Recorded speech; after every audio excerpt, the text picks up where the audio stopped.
On this episode of the Dudes and Dads podcast, we're talking with our friend Austin Schertz and diving into the question of why is change so hard?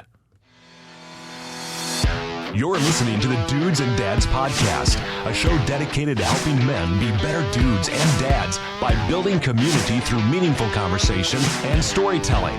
And now, here are your hosts, Joel DeMott and Andy Lane. Whoa. Hey. Hot mic. Hot mic. Andy, it's been a while since we've done this show, Joel. well, here's the deal, though, Andy. The guests won't know, and maybe they will pick up on it from even the increased high fidelity of this recording. And normally it'd be right about the time that Andy would be bringing down the background volume level. I don't know. Something like that. See, there we go. I'm busy. So many things going on. No, we've got some new technology, some updated technology here on the show, and like we said, we're always super grateful for all the people that are contributing to the show. And so we've got some new technology. We got a new board up here, and it's sleek. I don't know. It's got a lot of lights on it. It's got a lot of lights on it, and I'm just gonna, kids, I'm gonna close your ears. It's kind of sexy. I'll just Oh, wow. I know. Oh, mommy, what did he say? It's fine, kids. It's right, fine. Sure. Hey, we're super glad to be back in the studio here again, having a conversation tonight all around the topic of change, but really more broadly, talking about spiritual formation. Andy, I am fresh off the plane. Well, sort of fresh off the plane. You were gone for quite a while. We were out a few days. Myself and along with our guest this evening are out in the great Portland, Oregon. What a time it was. But we were really just spent 3 days in a deep dive, drinking from a deep, deep well, all around the conversation of spiritual formation, of practices in spiritual formation, a bunch of really some heavy hitters out there. Our good friends. I call them our good friends. I speak of them like they're my friends. John Ortberg and John Mark Comer. Hey, if you spent any time with them, they're your friends. Yeah, I feel we were close. In fact, our guest also, I've got photographic proof, was even closer. And so we're going to talk all about that tonight. We're going to talk about our experience. We're going to talk about spiritual formation, why it's important. We want to demystify some things, or maybe mystify. We might walk away here mystified tonight. But really, just talk about how do our souls get changed? How do they experience renewal and hope and encouragement? And man, in a day where it feels like change is all around us, but not necessarily in the good sense, or we're not always clear if the change that we're encountering is good, or it's affecting us, or what is actually doing in us. Because I find myself sometimes grouchier than I would like to be, because I feel like things are changing around me. And because I have 4 young children, but I just say this. I had a conversation with some other. Was at a speaking gig at another Christian organization that we partner with, and I said to one of the leaders, I said, guys, I know you got a lot of people that come through here. I'm just wondering if my sense is right. I know it sounds really technical. People of faith seem very grouchy right now. And the guy was like, oh, 100%. People that were not grouchy that I knew before that were not grouchy, they are grouchy now. What's that all about? How do we address it? How do we become a all these phrases, a non-anxious presence in the world? That's something that I've been reflecting on. That should actually be my tagline. Non-anxious. How to be a non-anxious presence. Be non-anxious. That's hard to say, though. It so is. You It didn't would have tripped that up. It didn't roll right off the tongue. Hey, Andy, guess what? We always want to acknowledge our sponsors, our good friends over at Everence, because support comes from Everence Financial, helping individuals and organizations combine faith and finances through retirement planning, banking, and other financial services. More at everence.com/Michiana. Securities offered through Concourse Financial Group Securities Incorporated, member FINRA, SIPC. And also, we have a few slots open for sponsorship. So if you are a part of a business that is looking for a place to advertise, the Dudes and Dads podcast is a great place to do that. And we would love to have you. You can email Andy at dudesanddads.podcast.com to start the conversation and get your advertisement heard on the podcast. Guys, we're reasonable. We've got a good, faithful, strong audience of dudes and dads and some non-dudes and dads who let's just say this. Faithful people that will try out your stuff, will try out your service. If you just come and maybe just throw a few advertising dollars this way, come on. Again, Andy at dudesanddads.podcast.com, and you can start the conversation. I was thinking of the old SNL gig where it's Adam Sandler and Chris Farley. This dates way back, where Adam Sandler is like trying to advertise himself as it starts off very, very easy. Like, hey, please let me house sit for you. Like he's like advertising like house sitting services. And Chris Farley's like, let the boy house sit, for the love of all that is holy, let the kid. And then the kid's requests just get like more and more creepy. Like, please let me give you a back rub. It's just gets worse and worse. So we're not asking for anything like that by comparison. We're just would love to partner with you. So, hey, come join us. Come join us. Join the Dudes and Dads team. It's we believe it's worth it. It's a lot of fun. It's a lot of fun. You won't regret it ever under any circumstance whatsoever. Joel, do you want to introduce our guest tonight? I would love to introduce our guest. Hey, our guest this evening is none other than Austin Schertz. Austin, well, as we like to say always on this show, Austin is a friend. We have we think some of the most thoughtful and interesting and at times downright engaging, shall I say, friends. And we just like to share our friends with other people, have conversations with them, kind of feel like it's like we would have this conversation if we just sat down in the living room. At a coffee shop and just tease some ideas out about life and specifically, formation, change, all of that in our lives. And at any given time, I'm just reminded between the three of us here, there's a whole heck of a lot of change that goes on with all of us. So, Austin and myself were out in Portland. We came from the Practicing the Way Pastors Conference. Sure, yeah. So we've got some things fresh on the brain about these things, conversation to be had. But I was just thinking as we were playing tonight, I was like, you know what? I don't just want to talk about this by myself. I want to talk about it with someone who's in the know, in the weeds. There you go. In the weeds. So hi, Austin. Welcome. Hi. Thanks for coming on. Thanks for inviting me. Hey, man. I also want to thank Jenny, your wife, who released you this evening. It's true. Because if there are times, and I know this, we've all felt it, where I sort of had a moment this evening where it's like about ready to walk out the door, and there were looming things not yet addressed, and you do sometimes feel like you're leaving when you probably maybe shouldn't. You're maybe leaving when you should. And tonight was that. Yeah, honey, I'm sorry, but it's all for a good cause. So thanks.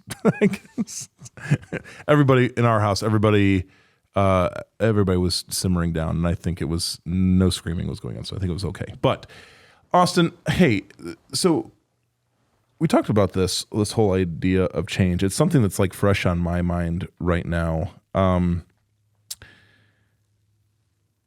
speaking of the broader thing, so it's like, hey, how do people change? And then within the Christian tradition, how do people become spiritually formed, either for the good or for the not so good?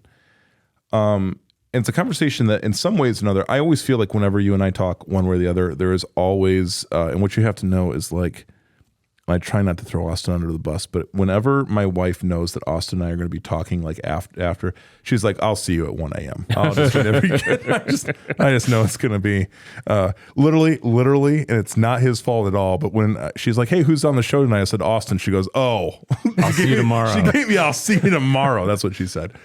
Because I think inevitably a lot of our conversations do go to the very practical thing of we desire change in our own lives because boy, oh boy, I need to continue on that path, and to see that in the lives of other people that we minister to, that we work alongside, that sort of thing. for you specifically, when we're talking about spiritual formation, how would you personally identify that? Like, what would you, like, if you were to give your definition of spiritual formation, what is it? And why is it important to you? Let's just start there. Yeah. So that's a big question. I'm going to back it up. Back up just a little Please bit. do. So that's his nice way of telling me you should interview better. Okay. No. So when we're talking about formation, the big question that comes is, what are you being formed into? Right? And for a Christian worldview, hopefully that answer is the image of Christ. Yeah. And so then the question becomes, how are we being formed into the image of Christ, or what is forming us into that image of Christ? And there's lots of things that fall under that when we give it that umbrella. Some of those things are intentional things, right? The traditional spiritual disciplines, if you will, prayer, fasting, Bible reading, the list goes on. Some of them are unintentional things, like I woke up and I did this morning. I watched this on Netflix. Those things change who we are. They change the way we think. They get into our psyche, if you will. Yeah. Do you think it's a common conversation or common assumption that we sort of have that we're like spiritually neutral, like we can be in spiritual neutral, basically. So either it's like where things that we encounter they don't have a good effect on us, but they don't necessarily have to have a bad effect on us, and then it's just kind of in one ear and out the other, or in through our eyes and back out, and we just don't. Does it feel like we live in a world where that's also an assumption consistently? Because I think what you would argue for, and I think what I would see too, is it is either forward or it is backward, but it is never just neutral. I would totally agree with that. And I think a lot of times we spend a lot of effort trying to figure out where the line is and how not to go too far, right. rather than saying, how can I put myself in a place to be formed into the image of Christ? Yeah. How can I look for obedience rather than how close can I get to disobedience? Yeah. So you would maybe say look for things that are gonna be shaping you towards Christ, and obviously Netflix and things shape you, and those aren't in and of themselves necessarily bad, but you need to be aware of what is shaping you and how much you're taking in. Is that a correct statement? Yeah, absolutely. We as Christians, I think, while we're at the conference, and this is still ringing true for me. I mean, it was like it's in my brain now. The statement was made like, hey, let's say you attending some religious service or whatever, and let's just say, I'll be kind and say that accounts for 2 hours of your week. Okay. Between like your time at church, in the building, interacting with people and sitting in worship or whatever it is, like for church folks. If that's a 2 hour a week experience, you cannot overcome it. The truth is you cannot overcome with 2 hours what you have in formation when you've been engaging in deformational activities, exercises, thought patterns, whatever it is. The other rest of the hours of either the day or the week. We tend to think that. So I think that's the challenge for me, is like as much, and I know in our faith community it's something we talk about, and I know true for Andy as well. We're trying to talk about like, okay, how do I get into a practice of living a life where it is more forward. It is more forward than it is backwards, right? Mm-hmm. Where I'm in the rhythm of positive change and more than I am in a place where I'm being malformed and deformed and really less like the person that God desires me to be. Because that's really what we're talking about here, is like, we're made in the Christian tradition, made in the image of God. The Imago Dei is something very, very, very, very, very sacred and serious. And then there is this than all these broken experiences that we have alongside of that mar that to one, to one degree or another. For you and your experience within your own life, like what turned you on to this conversation? Like what got you thinking about this conversation in your own life?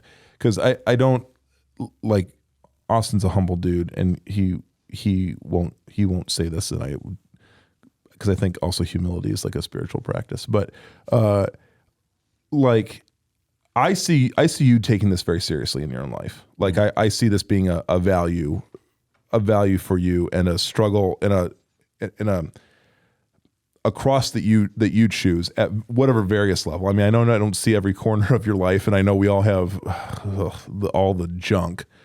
But I see this as something that you've really latched onto in a meaningful way, and desire others to latch onto. What moved you in that direction? What like caught your heart in all of that? Yeah, I mean, I think at a high level, it's the Holy Spirit, right? Yeah. Because nothing else can shape you that way. I think at a more specific level, there's been a couple times in my life where I kind of feel like called out by people around me, by mentors, by circumstances, and called to more. And so, especially in the last, I would say, couple years, it's been really strong, that feeling and sense.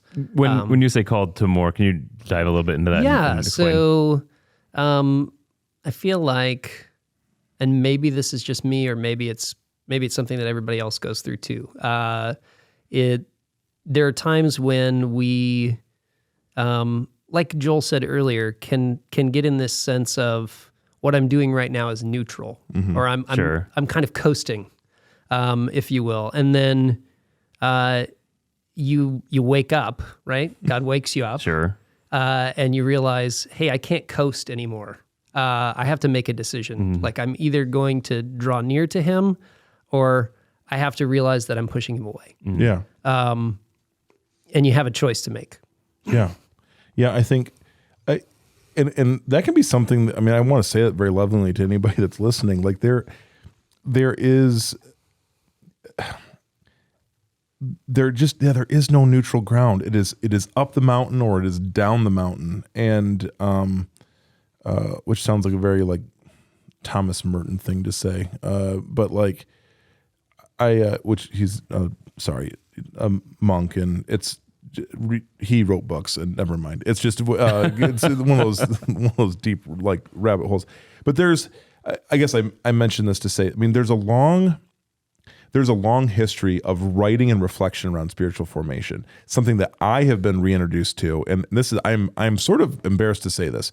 So as somebody who has been, has an education in theology and counseling and all of that, I spent a decade, and within undergrad and graduate work.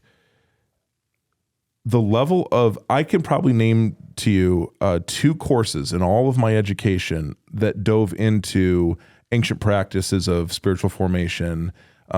We quote in the early first centuries of the church, the desert fathers and mothers, who they were just that. They were people of the Catholic Church that went out into the desert they would write and say they went out to fight the devil, which sounds really spiritual, but went out to basically dive into the problem of the heart and how are we formed and what we're formed into. But in our evangelical tradition, and this was a conversation that we've had along the way, like I was largely ignorant, like even in my like formal theological education, largely ignorant to those practices. Apart from one professor that I had that taught a class on, gosh, I want to say it was a class dedicated to spiritual formation. If that wasn't the class title, that's what we studied primarily, and that's Robert Mulholland was like the required text for that class. But so Dr. John Dendu, if you're listening, or if you ever hear, or if anyone knows of our friend and brother, you can't talk now, Dr. John Dendu. That was my limited experience with it. Why do you feel like now in this time that we're in that there is just maybe possibly some significant value to not always, because I think in our circles we're always looking to the thing of the future, the new hot thing, what's emerging from the culture and how we can grab onto that or take hold.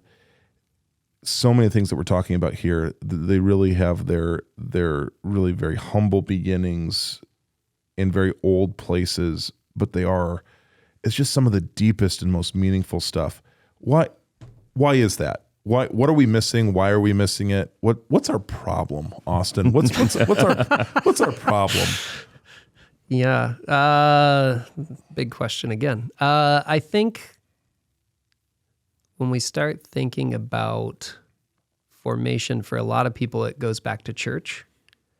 And church leading up to COVID looked a certain way, and being successful at church felt a certain way. And then people's definitions of success kind of got rocked. And we start to think through, what does that look like? And if that's not what success is, then what is it? And so I think that's inspired a lot of people to look back, right? And say, okay, what are we missing? What did the Acts church look like? Yeah. And why doesn't our church look that way? Why does it feel somehow less powerful when it should feel more powerful? Yeah. The sense of power, and when we say power, we mean, not like heavy-handed power. We mean like the power to see people's hearts brought from darkness into light, brought from lostness to being found, to being children of God, and on top of that, being people that are a non-anxious presence in the world. Full disclosure, guys. Here we go. I'm just going to make a confession right here, right now. And this is so stupid, and it's like, and I'm quite embarrassed. I'll just say it. I'm just quite embarrassed to admit it. But we're at Matthew's soccer game this past weekend. Matthew he's got pretty severe asthma. We've done really well with it recently, but when we're at sporting events, like we keep an eye open, make sure the kid isn't going to like pass out there on especially as a good parent should. Right, sure. Right. Well, Matthew is coming across we're sitting on the sides watching the game. He's coming across the field, whatever, and he looks like kind of out of sorts, like something is not quite right or whatever. And then it's like he starts, and of course, Jackie just asks, "Are you okay?" And as soon as mom asks, "Are you okay?" like the tears come, right? And he's like, not okay. What we didn't realize was like he was acting like he was having a hard time breathing. He took like a soccer ball to the gut, essentially, is what it was. Okay, so no asthmatic thing or whatever, but he's in a little bit of pain. The referee is not. So we're telling him like you need to sit down to indicate that you're hurt, right? Because if you're just standing there, right? So he's sitting down or whatever. The ref doesn't see it right away. And his coach on the other side also doesn't see it and is just continuing on in his merry way, whatever. Something, and this is part parent within me, this is also there's also some, because I did like a deep reflection on this, and there are other anxieties that were within me, some other things that were going on. I am screaming. I am screaming to get the coach's attention across the field. Like, not like a hey, but like in a like a full on scream. Like angry scream, and it came out of like nowhere, very very quickly, surprising to myself. And upon reflecting on it, I'm like, what, what's the deal? So that was an opportunity for me, because it's not about the soccer game. Like I know it's 100% not about the soccer game. And if I was counseling somebody and they were mentioning this, I'd be like, well, like, okay, what would Joel counselor say to Joel non-counselor right now? And it'd be like, oh, there's a thing behind the thing, and there's a, whatever. Upon reflecting on that, I thought, okay, first of all, I am an anxious presence. Why am I an anxious presence? And then it was, okay, now I think through the practices, through spiritual formation and the kind of which we can dive into some of these disciplines, or we try to use the word practices because sometimes people hear discipline and they're like, I don't want to be disciplined. That sounds bad. That sounds terrible. Well, for some of us, it might be at first. But I think the beauty is that there are tools now that I have access to where I can uncover, like, God and I together can walk into that place and uncover some of that. Is that the? Does that make sense? I don't know, because I've been quite honestly, you two are the only two that I've really like parsed this out with. Yeah, I haven't talked to Jackie about this because mostly Jackie was just looking at me like appalled that I was becoming animalistic on a 9-year-old soccer game. But like sometimes when you have those feelings and they're so strong and they kind of come out of nowhere and you're like, whatever. I mean, it can feel like overwhelming to know where even to begin. Sure. And I think there are so many men out there that are having these strong reactions because Lord knows I've seen them. And and this is what's embarrassing is like, I've always said like, I will not be that person. And for the most part, I have done okay at not being that person, but it's like, here I am on a Sunday afternoon. So how do you think you got like that then? I mean, was it just because on your son or? No, it's because here's what it is. There is a relationship right now in my life that is sideways that I did not know was sideways. And it's been brought to my attention in a less than great way. And I am super anxious about it.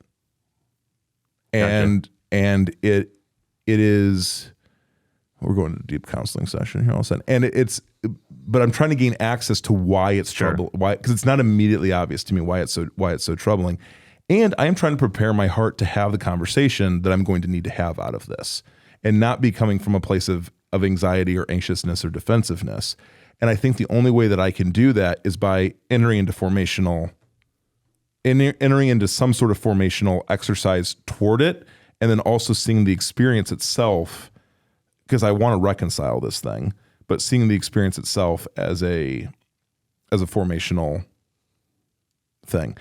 Austin, does that make sense to you? And if you were my small group leader, which maybe someday you will be, if you were if you were my small group leader, counsel me. What in the world? What in the world do you have to say to me in light of change and formation? Yeah. So we talked a little bit about the disciplines or the practices, right? Yeah. And what I heard you say is good counselor. You're in a spot where you don't feel like you have control over your own reaction in a situation. Yep. And that reaction came from a deep part of you. Yep. And so the question then becomes, how do you put yourself in a place to be formed into the kind of person who doesn't react that way? And luckily for you, there are years and years, millennia of people practicing the way of Jesus that can speak to that, right? And when we talk about practices, sometimes it sounds really technical.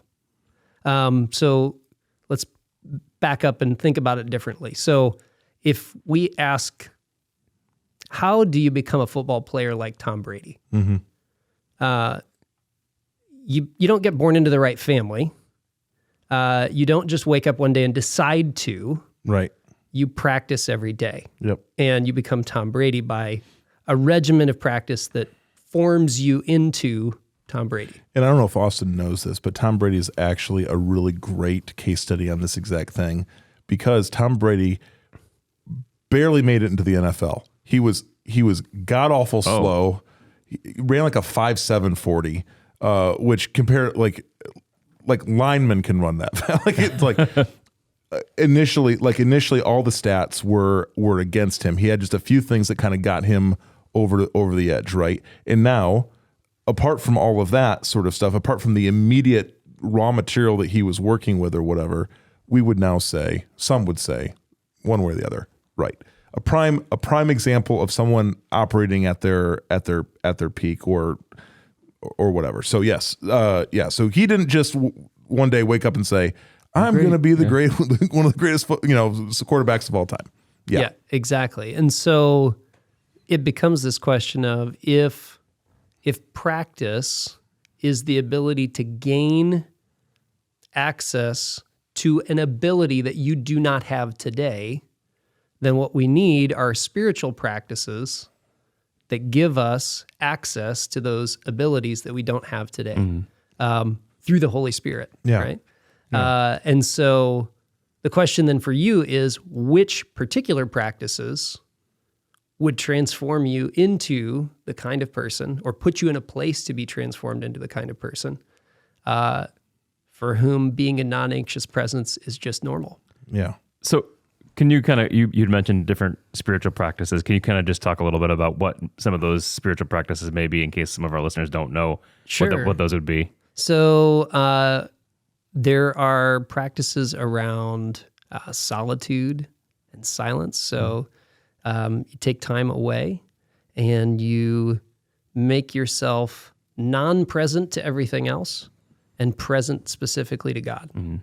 And you say, here I am.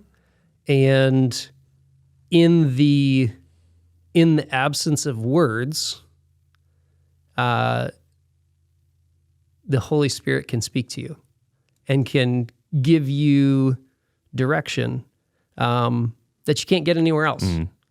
That's just one example. There's a whole list. Sure. So solitude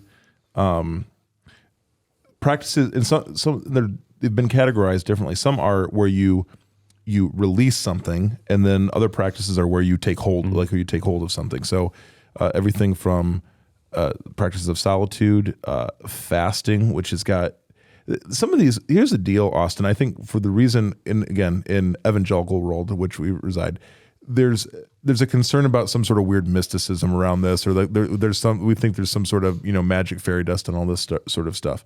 So when you get into the area of fasting, because it's a firmly biblical idea, but the exact technicalities of it are a little bit loose, right? And so we know it's like, we know that Jesus did it, but we're not exactly sure always why or what it was set out to accomplish, or things like this. And yet, when Jesus says like, "Hey, there's only certain things you can do through prayer and fasting," like it was a unique discipline that I guess essentially equipped and empowered and all of that.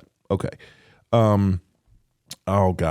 So scripture reading. And then there's within those practices, there are different approaches to the practices. So sometimes reading scripture slow, like reading just a few verses slowly, repeatedly over time. That's an ancient practice. Or reading large. This is the challenge that we heard.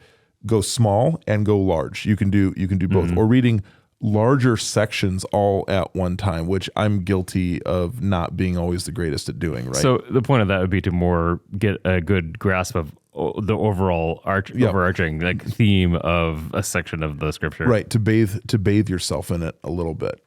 So there's prayer, fasting, like various acts of generosity. I once had so there's that. I also had a professor, and I think this is in there's like a spiritual disciplines handbook thing. He referred to it as the discipline of secrecy. And now here's the way it was explained to me, and I was really fascinated by this, where you do something that would normally commend high thanks from another person or high praise or whatever, but you do it in secret so that they can't thank you.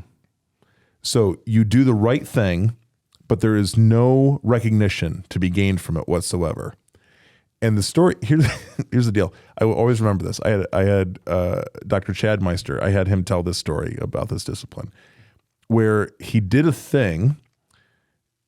Oh, he did a good thing. It was credited to another person. That other person took the credit for it. And it was like in a meeting, like a larger group meeting situation. And he didn't say anything initially because he's like, I'm just going to let it go. But what he started to notice about himself is that as the week went on, it was it was working on worse, him. yeah. Right. It was working on him. And it made him ask the question, why the need for this affirmation, whatever. And so to go to battle with that need, it was like, I'm going to do helpful things. I'm going to do good things in a way that no one can know, which by the way, takes some work. Like there's Sure. some strategy that has to go into it. As with many of these practices, like Sabbath taking, for instance. Okay. If you're going to take some specific time, even like a whole day and rest or not work or or engage in activities that are only kind of life-giving activities sort of thing, you have to plan out the rest of your week in order to do the Sabbath thing. And that's, because Sabbath is, by the way, also, I overheard John Mark Comer say this while we were there, what did he say? That Sabbath basically is it's kind of a way of initiating a lot of other practices within it, because if you're engaging in Sabbath taking, you're having to order a lot of other parts of your life in order to do it. So it's kind of like little disciplines within this larger discipline. But so it's not just like, so there's work and intentionality that has to go into all of these things, which I think can be the thing that keeps us from some of them initially. For sure. Because it's like, where's all this freedom that you're talking about? Because it feels like more. Austin, how do you keep the practices from being also this other thing? Just another legalistic bunch of religious mumbo jumbo that we say that we're doing, just like those doggone whatever Pharisees, Sadducees, whatever in the Bible. They're like, oh, look how righteous and holy I am. Blah, blah, blah. Like how do you keep from doing that? Yeah, right. Because it just becomes it's another opportunity for which makes me want to poke my eye out with a hot stick. Like another opportunity for self-righteousness and everything else. Like how do we avoid that pitfall? I think humility is a big part of it. And we have to remember why we're seeking to be formed. It's not for us. It's not to show off. It's not to have a merit badge, right? It's how are we presenting ourselves as living sacrifices? Mm-hmm. How are we growing closer to God, putting ourselves in a place to grow closer to God? Being formed into the image of Christ. And I think with that perspective, it's hard for it to become legalistic. Yeah. When it becomes about me or the ways that I can separate myself from other people, then it can become super legalistic. Mm-hmm. And there's something very Pharisaical about that. Yeah. The world doesn't need any more of that for sure. Okay, so there's a number, and we'll curate a little bit of so on our show notes, Andy, we'll curate a little bit of a list for some readings, because there's easy ways that you can kind of dip your toe into this a little bit without having to buy the 3-inch thick book about it, or if you want to go 3-inch thick book, you totally can. But we've got, I think we'll put some resources up there, some books that have been helpful to both Austin and I, and that were mentioned here at this Practicing the Way conference we were at. Okay, so those are the practices, the ancient stuff, a lot of immense wisdom all around it, and again, just with the kind of the infrastructure to it of saying, listen, we're all being formed one way or the other. How about we choose a formation in the right direction toward more Christ-likeness, and not in the other direction where you become a child of the devil. Hey, I'm not. Child of the devil. There we go. Yeah, clearly we got a new soundboard here. Andy is loving it over here. Oh my gosh, like a kid in a candy store. So there's all that. Austin, for the last, and I don't know how long, you've been leading a small group of men. How long has that group been together now? Yeah. Various so- iterations maybe, but Yeah, so probably right around the time of COVID, things started. Yeah. I got involved a little bit later and then kind of ended up leading it in a roundabout way. yeah. So for a couple of years though, at least, you've been walking with some dudes they're dudes and they're dads and they're kind of in that life situation of trying to raise families and and be married or they people that maybe have had some relational struggles. And yet I don't say this lightly. I have been around these guys that are in this group, and there is something has changed within them. Like the conversations that they have are I think are alarmingly self-aware, which all of us guys could use more of that. Could use just more a greater depth. And I think it's because you guys have had a lot of conversation about change, about the formation of the heart and all of that. And I would say no matter what you guys are studying or what you're on, like that's a kind of a core tenet that's always there. Was that something that was like embraced right away, or like how did you trick them? Did you just Trick them. sneak it in there and they woke up? They're like, wait a minute, am I being spiritually formed right now? What's going on? Like what was the journey? Like what was the journey there? Because I can't, like, I'm trying to communicate to our listeners, like these are dudes, right? Like they're mechanics and guys that work at banks and like it's all over. They do all different kinds of stuff, but they're like people that you people are friends with, right? Like this is not. I don't think it's like too far off the beaten path. How did it all come to be? How did you guys form your conversations around? Yeah, I mean, being transformed, being a different kind of man. Yeah. So I think there was a point early on where it was kind of more of a social club, and we were just hanging out. And they brought me into their club, by the way, when I visited. Is this when you got in trouble? Got stopped by the police? The cops did show up, but we got done with the Bible study, and the guys were like, "Hey, we're going late night disc golfing. Come on." And I was introduced into a whole new world, and then that's when the police showed up. It was all okay.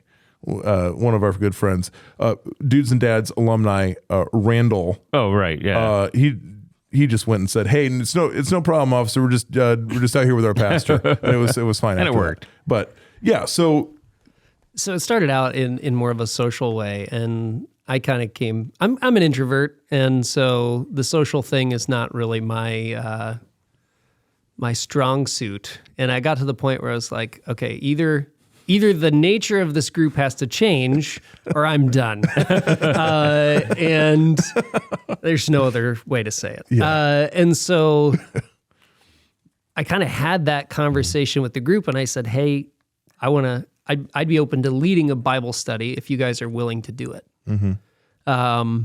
And so we got started, and we didn't know what we were doing. We were just trying to figure it out. Yeah. But that sense of community over time builds into something very special. And one of the things that they said at this conference last week that's so true and just keeps ringing in my ears is it's not the community, the perfect community that you have in your mind that can form you. It's the real and actual community. Yeah. Ooh, that's good. That's real good. And so, we often talk about the fact that, like you said, we're just a bunch of normal guys, and we really don't have a lot in common outside of Jesus. Yeah. But that has formed, I think, each of us in a lot of really interesting ways. Yeah. Apparently the Jesus thing is enough, and I'm grateful for that because it's refreshing to me, I think, pastorally, because I've seen so many men's groups or attempts at men's ministry groups and things like that, and that are trying to gather men around, I don't want to sound overly critical here, but they're trying to gather men around the wrong, I don't know, I want to say the wrong things, but around things that don't have the substance or don't have the, I don't know, something. They don't have what it takes to get guys together to experience to experience spiritual formational formation. change. Yeah. And if I have to go to one more men's pancake breakfast, it's Saturday morning at 6 a.m. I'm just putting it out there right now. True story. It's just not my bag. It isn't. And God bless you. But if you want to do that, not this guy. But I think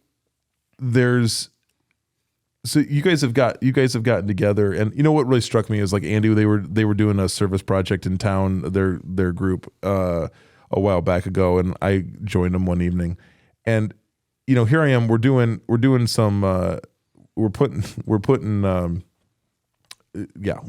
installing some things in a building, and these guys they're all having various conversations around spiritual formation. That's what they're talking about.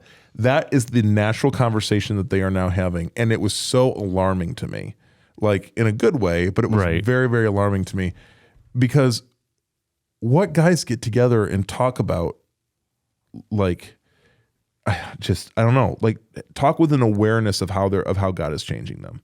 Yeah. Not many. Not many.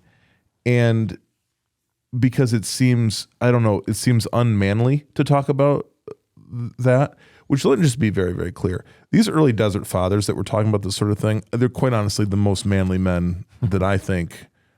Like, they went into the desert and didn't die. And then they found brain space to write deeply about things. Like, that's the man I want to be. That's who I want to, like, I want to be able to go to the desert, not die, and actually produce something meaningful. Like, come on, that's amazing. But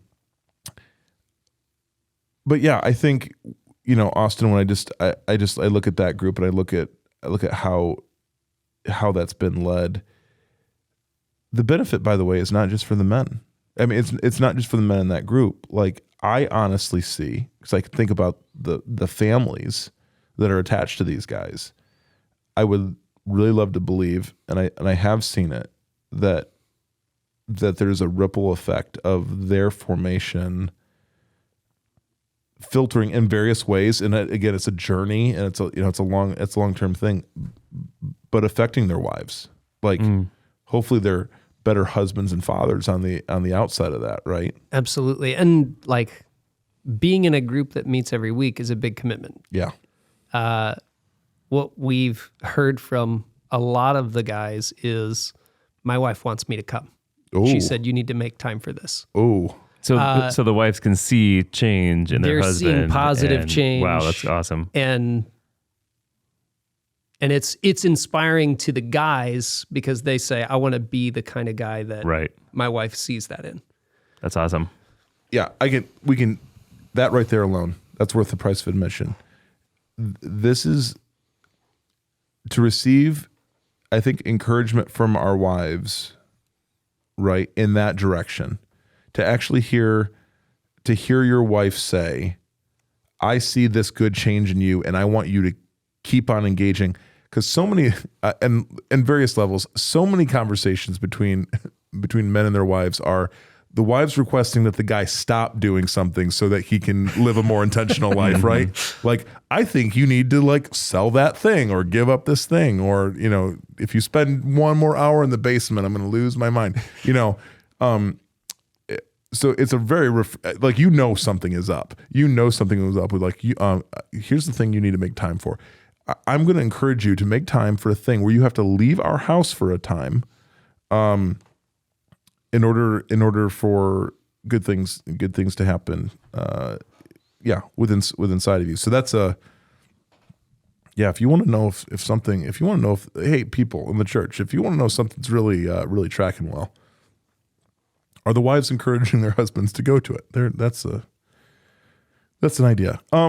Austin, we're Dudes and Dads podcast, so obviously we want to just also talk about, like, you've got 3 little boys. They've got their 4th on the way, girl. So they're about ready to enter into the DeMott reality of 3 boys and a girl. Whew. Golly. See, at least I got a 2 and 2. Yeah, way to plan that out. Nice job. Sure. No. Sure. what does spiritual formation look like as you're raising your boys? I think one of the biggest challenges for me is to live out my faith in a way that they could emulate. Ooh. So we hear Paul say it in the New Testament, follow me as I follow Christ. And I want to live that kind of life, right? Where my kids can say, this is how my dad did it. Mm-hmm. And I can follow that. Yeah. Not that I'm perfect, but that they have a foundation that they can look to. That's really, really important to me. And so it ends up looking a lot like, how do I stay intentional about my own life, and be present to them? And I don't always do that well, but I think those are the things that I focus on. Yeah, it was something like as I was losing my mind on a soccer field, the one thing that got me that Jackie said, I've just been like working this over my brain. And she's like, what do you think Matthew is saying? Like, what do you think what do you think he's catching? And I'm like, well, exactly. That's 100%. So much of what we teach our kids is they just catch it. Yep. Right? Like they just catch, because it's not like we have number one, it's not like they have in their younger years, the patience or the capacity to sit down while we sit in front of them and say, today, boys, I'd like to give you an instruction on patience. No, they want to, they just need to see a patient. They're gonna catch it. Yeah. They just see a patient father, a patient mother in their home, hopefully being patient with them, which is a struggle sometimes. When talking about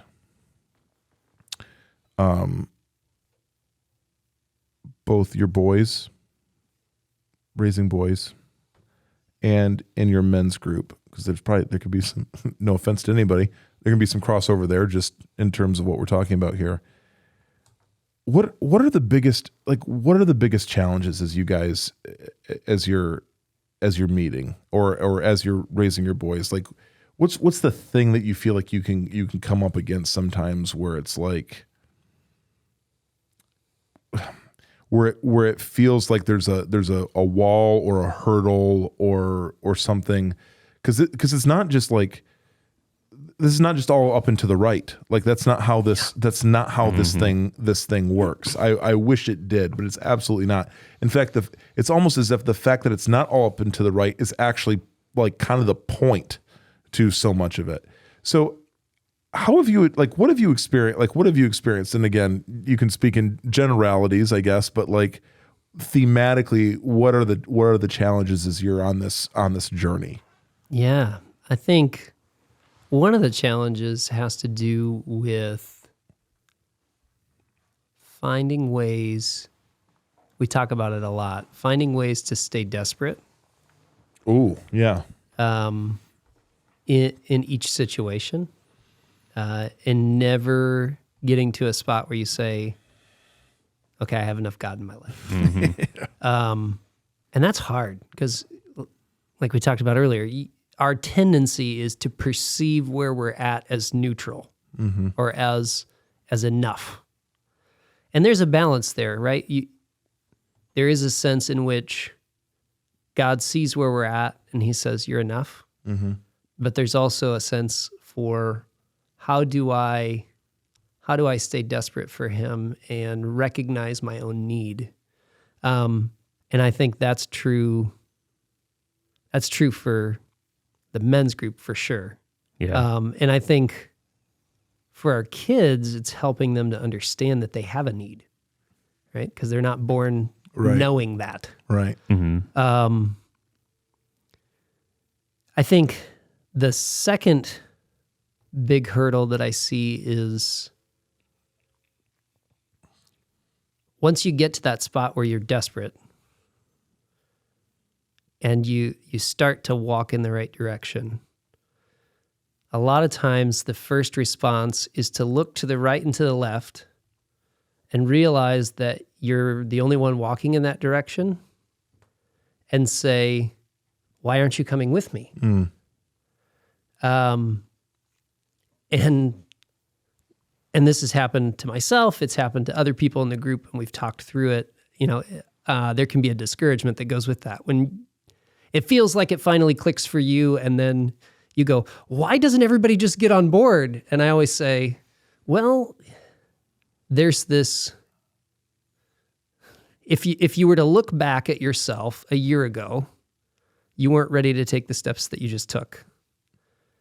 What would have convinced you to take those steps that you decided to take a year ago? Mm-hmm. And they go, I don't know. And it's like, yeah, it was just the Holy Spirit and some people walking alongside you. Yeah. Mm-hmm. So be that, walk alongside these people where they're at, and be ready when they're ready. Yep. Be ready when they're ready. So good. So Austin, here's the deal. We've had this meaningful conversation. It's got my wheels turning, and I'm really grateful for that. And it's been very serious and very thoughtful. Not anymore. But not anymore. You know why? Because, Now it's time for the Dudes and Dads Pop Quiz. thank you, Reagan. All right. So those of you who have never joined us, we just pepper Austin with random questions, either out of a deck or out of Joel's. I've got my long list, my pop questions long list. I've been curating a list. I'm not sure if I should be more afraid of the deck or Joel's list. Joel's list at least have some good ones. Sometimes I have to take mine out because they're like, oh, I should not ask that. Some are pretty dark. Some of Andy's questions are pretty dark. They go dark. So Let's go. Let's see here. I'm looking for. Okay, here we go. Austin, if you could eat only one item of food for the rest of your life, what would you eat? One item. Probably pizza. Wow. Whoa. Okay. All right. May God have mercy on your soul. What is one bad habit you're trying to get rid of? Ooh. Being super self-critical and critical of others. So just critical in general. Yeah, pretty much. Apparently, I'm just critical. Pretty much. Okay. It's my one showing. Okay. There. There you go. Enneagram. Another one. Another one. Gosh, Andy and I are both twos, and we got a lot of ones in our life. And I'm not really sure what that says about us. We feel like we can help them. That's what it is. I need help. Yeah.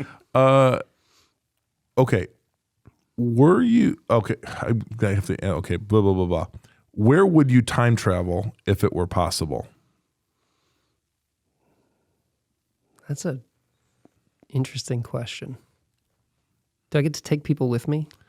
I'll allow it. I'm the arbiter of time travel. Probably the 80s. Ooh, really? Yeah. What is it you find? I don't want to demystify this at all. And Andy lived through more of it than I did. Like remembers more of it than I did because I was born in the mid 80s. But I'm 79, so yeah, I was there in the 80s so for a month. What a month it was.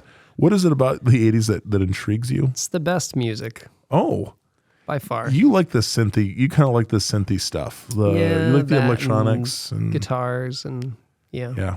Okay. All right. all right. neoclassicism. Yeah. There we go. What would be your best day ever? Best day ever. It's probably just spending time with my wife and kids. Good answer. Somewhere good. Somewhere good. Where is somewhere good for you? Somewhere good is somewhere where there's no schedule. Nice. Oh, yeah. Oh boy. Amen and amen. Austin, because I want to press into this critical spirit that you have. What is your biggest pet peeve? Biggest pet peeve.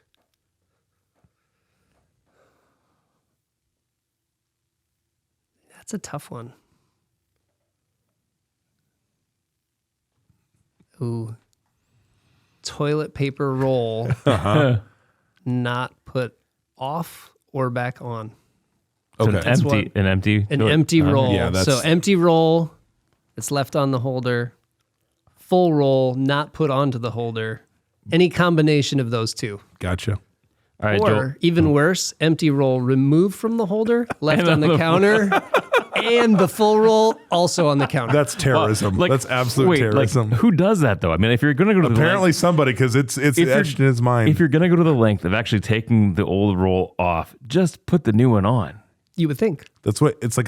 It's like psychological terrorism. It's like someone is That's coming terrible. after That's terrible. after you. Do you have one more? I have one more. All right. If you had to teach a class on one thing, what would you teach? C++. Ooh, no. What would I teach? If I had to, Sequel, Joel. It goes back to sequel. Perfect. Great. I would probably prefer not to, Oh, given to the teach. option. Okay. Yeah. All right. well, okay. Beautiful. Let's see here. Oh, shucks. I found this question and then You lost it. no, it's here. Hold on. The list is very, very long. Oh, here it is. What's one sentence you'd like to hear from your boss? One sentence. The system is down. No. No. Well done.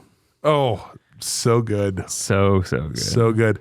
Austin, congratulations. You successfully passed yet another Dudes and Dads pop quiz. D plus. Flying colors. Andy will program in an applause. Shoot. I don't have it right now, but I ditched it. Sorry. Do you have something else that is inappropriately epic on one of those pads? No, I actually got rid of all of them.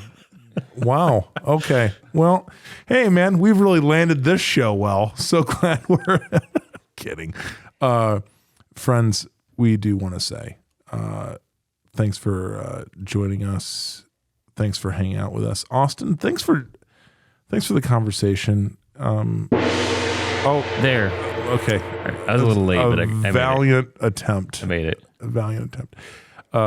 No, thanks for hanging out with us. Appreciate it, man. Appreciate what you're doing. And like I said, over at dudesanddads.podcast.com, we'll have the show notes. We're gonna have some recommended readings, maybe some video links, all of that. But hey, if you got ideas for further shows or you want to send us a stern rebuke, get on the emails, dudesanddadspodcast@gmail.com. You can send us all the stuff. We'll read it and take it deeply to heart. Oh yeah.